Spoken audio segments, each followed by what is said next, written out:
Halo semuanya, hari ini kita akan belajar tentang lower extremity, skeleton, joints, and muscle.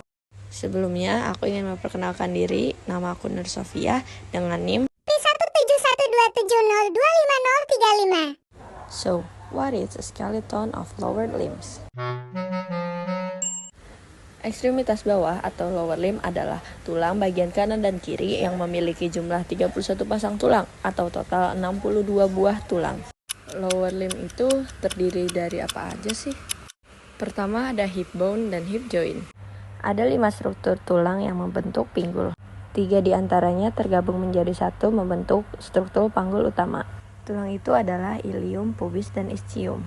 Ilium is large, wing-shaped bone, forms the upper part of the hip, providing stability and support for the joint.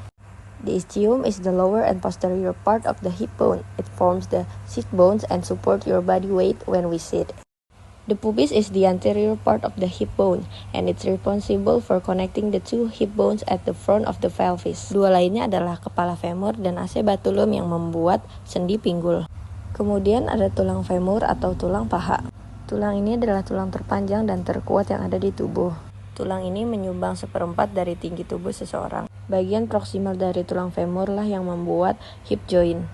Ligamen ini memanjang dari femur dan acebatulum, tetapi ligamen ini lemah dan hanya memprovide sedikit support untuk hip joint.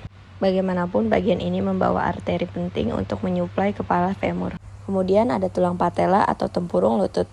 Patella is a small flat bone located in the front of the knee. It slides along a groove in the femur as the knee bends and straightens. Patella termasuk tulang sesamoid. Kemudian ada tibia dan fibula. Tibia atau tulang kering memiliki ukuran yang lebih besar daripada fibula. Tibia berada di medial side of the leg. Tibia is the main weight-bearing bone of the lower leg and the second longest bone of the body after the femur. Fibula tidak menahan berat. Fibula hanya untuk tempat menempelnya otot. Kemudian ada tulang kaki.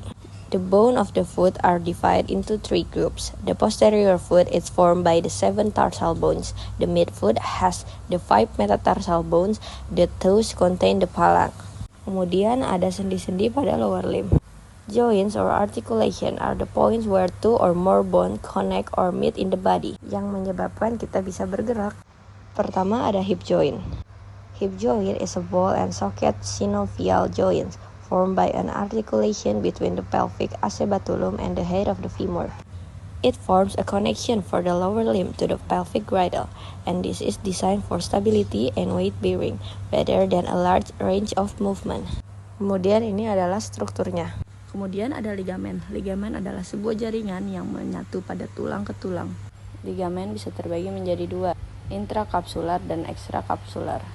Kemudian ada knee joint. The knee joint is a hinge-type synovial joint, which mainly allow for flexion and extension. It also allows for a small degree of medial and lateral rotation. It's formed by articulation between patella, femur, and tibia. And here's the ligament. Okay, I think that's all from me. Thank you for your attention. Assalamualaikum warahmatullahi wabarakatuh.